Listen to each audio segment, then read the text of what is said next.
Olá pessoal, que é o Fábio, R2 de Medicina de Família e Comunidade de Votuporanga. Eu vou te falar um pouco de AVC, acidente vascular cerebral. Vamos começando, né? A AVC faz parte das doenças cerebrovasculares, né? Que incluem o AVC em si, né? O acidente isquêmico transitório, a doença microvascular e a trombose venosa cerebral.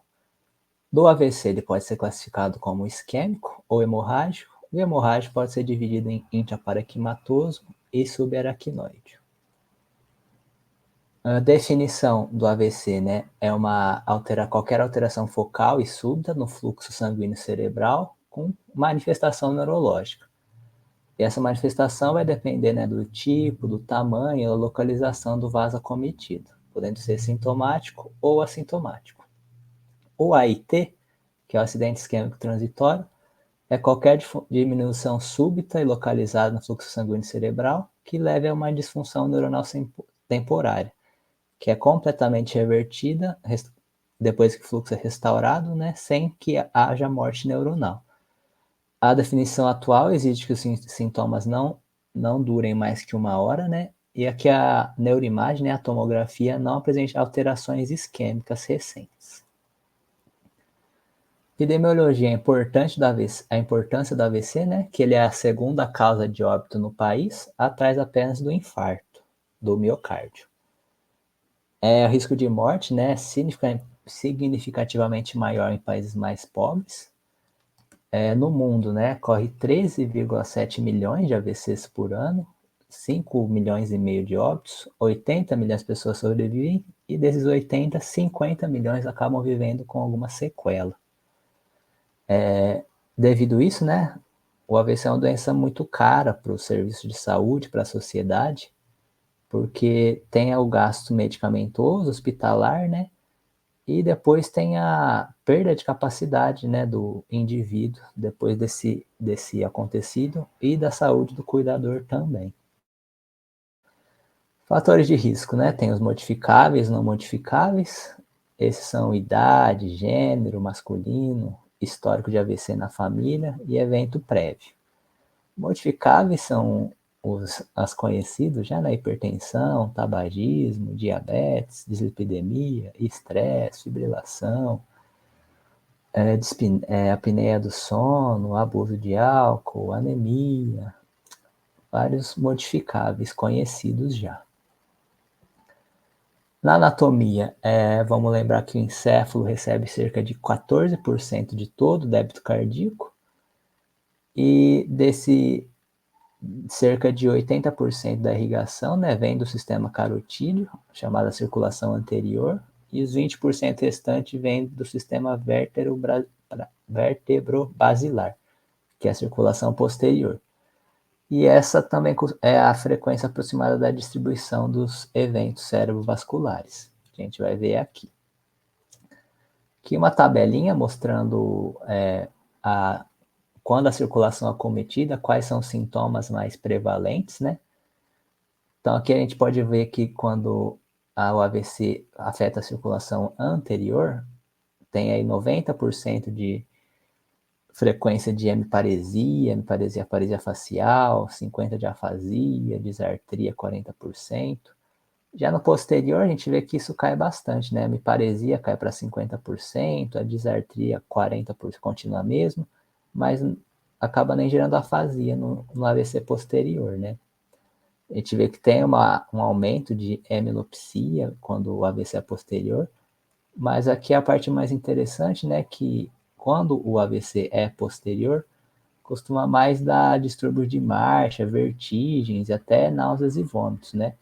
Diferente aí do AVC clássico que a gente costuma ver de hemiparesia, afasia. Então sempre é importante a gente lembrar desses sintomas também do AVC posterior. O diagnóstico, né, do AVC e do acidente isquêmico transitório, a clínica, né, a perda de força costuma acontecer em metade dos casos, né, a hemiparesia, a chamada força menor igual ao grau 3, que a pessoa não consegue vencer a força da gravidade. Outros 25% vão ter apenas uma leve a moderada paresia facial ou paresia, uma força grau 4, né? E o restante não vai ter qualquer tipo de perda de força. Pode também haver distúrbio de linguagem, né, ou da fala, uma afasia, uma disartria, alterações visuais, como hemenopsia, quadrantopsia, diplopia, então borramento visual, uma amaurose súbita. Também pode apresentar ataxia de marcha, né?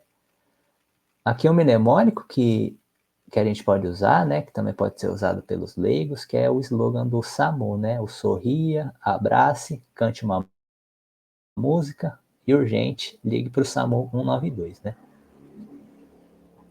Então, o S, né, para sorriso, para a gente avaliar a questão de perda de mímica facial, o abraço para ver a questão de força, a mensagem para a gente ver a questão de afasia, e urgente, que a gente sempre tem que lembrar de chamar ajuda nesses casos, né. Aqui, o comprometimento de 2, né, dos 3 itens avaliados, tem uma sensibilidade de 88 a 89% para os casos de AVC de circulação anterior, né? Mas vamos lembrar que também existe o posterior e a hemorragia subaracnoide, né? E esse mnemônico acaba não incluindo sintomas como ataxia, alteração visual e cefaleia intensa. Um estudo, né, demonstrou que se a gente perguntar, ver questão de ataxia, alterações visuais, a gente aumenta a sensibilidade daquele mnemônico de 61 para 80% da gente conseguir encontrar um AVC de circulação posterior. A apresentação clínica, tanto do AIT quanto do AVC, são similares, né? E mudam mais por questão da sintomatologia. O AIT dura, né, menos que 1 hora, e frequentemente, duração dos sintomas é frequentemente com menos de 10 minutos. E a neuroimagem também é sem lesão isquêmica, né? Um sintoma frequente do AIT, que a gente tem que se lembrar, é a amaurose fugaz uniocular, de um olho só, né? Que é um sintoma sinal de alerta, né? De uma alta associação com doença carotídea.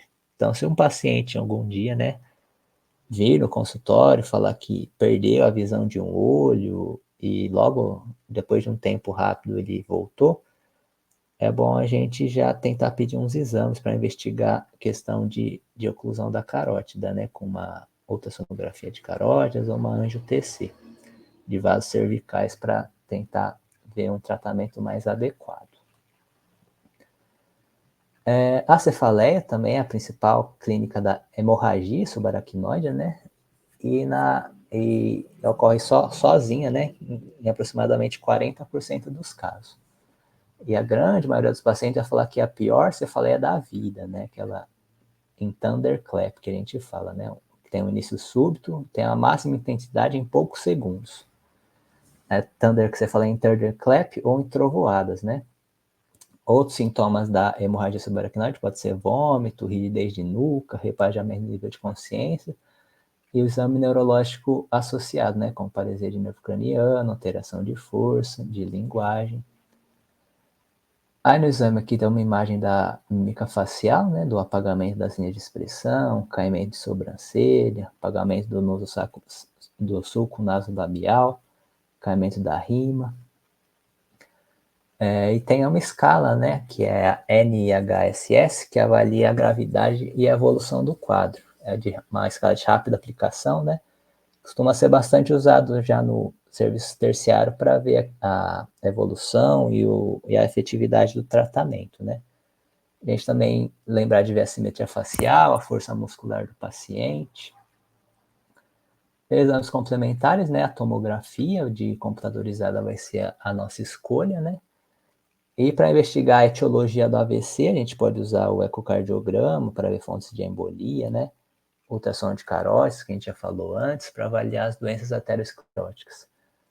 Os exames laboratoriais são importantes para excluir causas secundárias, né, como hipoglicemia, hiponatremia, hipertiroidismo, vasculites.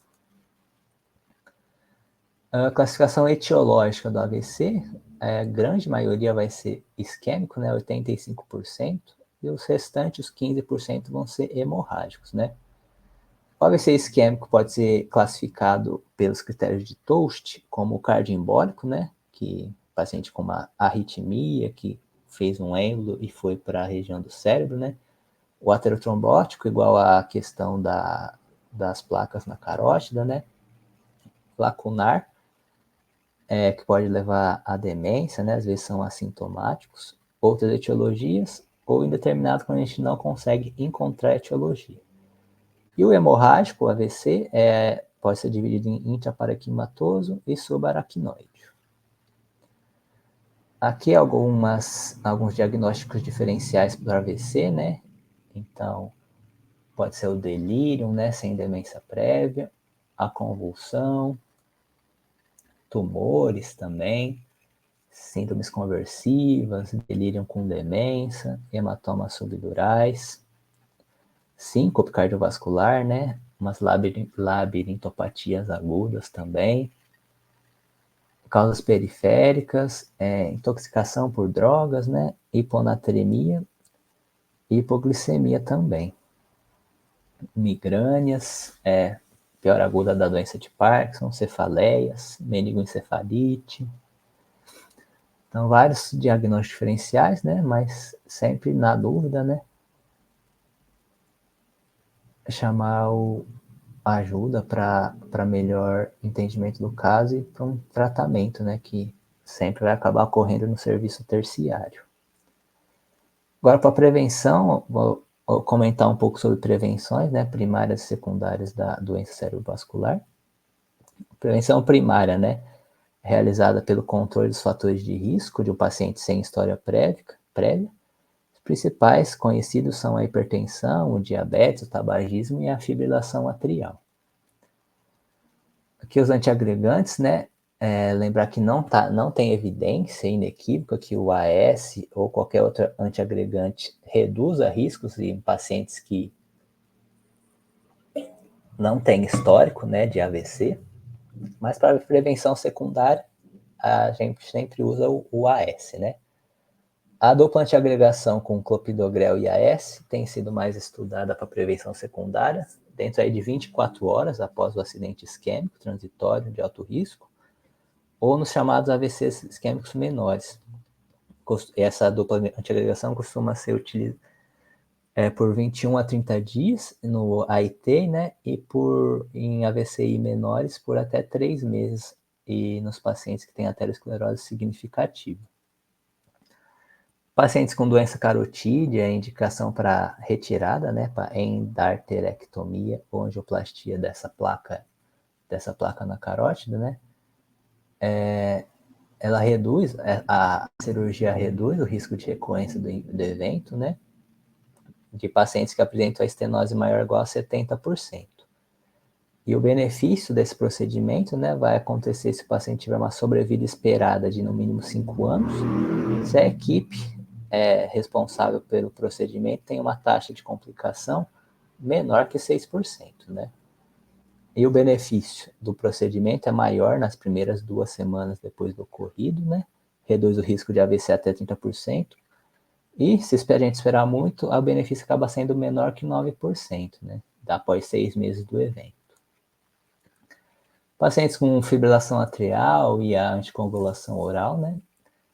Lembrar que os AVCs cardioembólicos costumam ser extensos, incapacitam mais, né? Extensos, incapacitantes do que os demais. E o principal objetivo do tratamento dos pacientes com FA é prevenir justamente isso, né? Que ele faça um evento tromboembólico. Agora, uma abordagem sobre as complicações do AVC, né? Então, o paciente teve o evento, né? Sobreviveu, teve o tratamento, mas como a gente vai lidar com essas sequelas, né? Então, a primeira a limitação funcional, né? A gente consegue classificar esse paciente em 5 grupos funcionais, né? De acordo com a escala de Rankin. Aí, se esse paciente, na próxima slide, né, mostrar a escala, se ele pontuar um ranking maior ou igual a 4, isso conduz frequentemente a um círculo vicioso, que leva à perda de autonomia, leva à inatividade física, e essa inatividade física leva a uma perda de condicionamento motor e cardiorrespiratório. Isso é o que eu encontrei na internet sobre. Aí se esses pacientes na próxima... Epa. Então aqui é a escala de Rankin, tá? Ranking 0, um paciente sem sequelas. Ranking 1, um paciente com sintomas mínimos. Ranking 2, um paciente com leve incapacidade. O 3, com uma incapacidade moderada. O 4, com uma incapacidade moderada severa. O 5, com incapacidade severa. E o ranking 6, um paciente que já foi a óbito. Então, do 4, 5, 6, já leva a esse ciclo vicioso, né? Reabilitação motora, né? Vários estudos demonstram que a implementação de exercícios e aeróbicos contra a resistência melhoram a força, equilíbrio e a mobilidade dos pacientes incapacitados, né? Então, todos, né, pacientes que tiveram a sequela do AVC devem ser integrados, né, em programas de reabilitação para fortalecimento, né, com a equipe da fisioterapia, né? Na impossibilidade de exercícios ativos, a mobilização passiva do membro contribui bastante para reduzir o grau de espasticidade e levar alívio da dor também. Então, sempre tentar fazer esse paciente se mexer, né? Reabilitação da marcha, né? Lembrar que períodos pequenos restritos ao leito podem ser suficientes para que muitos pacientes comecem a perder a capacidade de deambular. Desse modo, né, é importante sempre estimular os pacientes à reabilitação da marcha, né? Começar cedo, seja no hospital, depois que ele já recuperou, no domicílio ou no centro de reabilitação. Barras de apoio ajudam bastante esses indivíduos que tiveram o AVC, né? Exercícios do mestre de habilitação, com auxílio de marcha, sentar, levantar, também ajudam bastante. Flexão do quadril, extensão da perna a partir da posição deitada ou sentada, também podem ser realizados no domicílio, para os pacientes que ainda não conseguem levantar, né? A desnutrição, né? Os familiares dos pacientes desnutridos devem receber orientação de nutricionista ou orientação médica para ver o que seria uma dieta mais adequada para esse paciente, né? E lembra que não há benefício da alimentação por sonda nasointeral de rotina, tá? Só para os pacientes que apresentam disfagia mais intensa. Falando nela, né, a disfagia ocorre em cerca de 50% dos pacientes na fase aguda do AVC, né? Estando associados, claro, a maior risco de desnutrição, desidratação, pneumonia aspirativa e uma longa permanência hospitalar. E pacientes com a disfagia grave, né, para limitar ou impedir a ingesta, devem receber alimentação nasointeral, pelo menos no primeiro mês pós-AVC. Aí, nesse caso, né, a alimentação por sonda pode ocorrer até no máximo por 3 meses, né? E durante esse período, receber orientações do fonoaudiólogo para reabilitar a questão da deglutição, né? Se essa disfagia persistir por mais de 3 meses, já indicado, né, a gastrostomia endoscópica ou a duodenostomia definitiva. Dor crônica, a principal, né, costuma ser a osteomuscular, né, mais de 30%, mas também existe a central, né, de origem talâmica em 5% dos pacientes. Nesse caso, o tratamento costuma ser a amitriptilina, de 25 a 50 mg na parte da noite, com aumento gradual, né, ou lamotrigina com aumento gradual. A gente também pode usar pregabalina, gabapentina, carbamazepina como segunda linha de tratamento. Aí, para medidas não farmacológicas, lembrar do agulhamento de pontos gatilho, associados a um programa de reabilitação da fisioterapia. Depressão. Todo paciente, né, do AVC tem que ser considerado como um potencial risco para desenvolver o quadro depressivo, né? Aproximadamente 50% desses pacientes vão ter, né, um ano após o quadro de AVC, 30% vão desenvolver esse quadro depressivo nos primeiros 3 meses. E a melhor escolha, né, são os antidepressivos para o tratamento desses pacientes, já que a psicoterapia isolada não é recomendada pela falta de evidências, né? Lembrar também sempre dos cuidadores, né, que a quadros depressivos, né, são tão altos quanto a própria depressão do paciente que teve AVC, né? Então, sempre estar também atento ao cuidador. Quanto à condução de veículos, né? Pacientes que tiveram distúrbios motores, alterações sensitivas ou de atenção cognitiva ou da percepção visual, têm que ser desaconselhados a dirigir veículos. Epilepsia após AVC, a frequência dessas crises, né, está estimada em 10%. E na decisão do tratamento, a gente tem que diferenciar, né, se ele teve uma única crise ou se ele está tendo crises repetidas, né? O início do tratamento com uma crise única ainda é muito discutível, tem que ser avaliado com junto com o especialista, né? No paciente que desenvolveu realmente as crises recorrentes, a gente tem que começar o tratamento com anticonvulsivos, né? Na rede pública, né, tem a carbamazepina, que é amplamente disponível, né?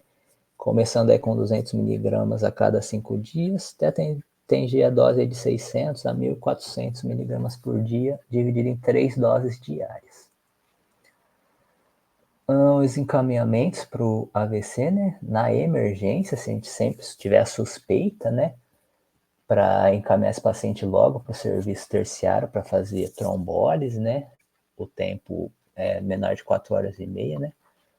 Paciente com suspeita de AVC com oclusão de grandes vasos, né? Quando tem um déficit neurológico com aquela escala NIHSS maior ou igual a 8. Pacientes não epiléticos com maior de 50 anos que tiveram o primeiro episódio convulsivo, né? Isso tem uma alta probabilidade de ser um AVC, né? E um encaminhamento urgente, né? Para qualquer suspeita de AVC ou AIT, como aí um quadro de confusão mental de início agudo, sem antecedentes psiquiátricos,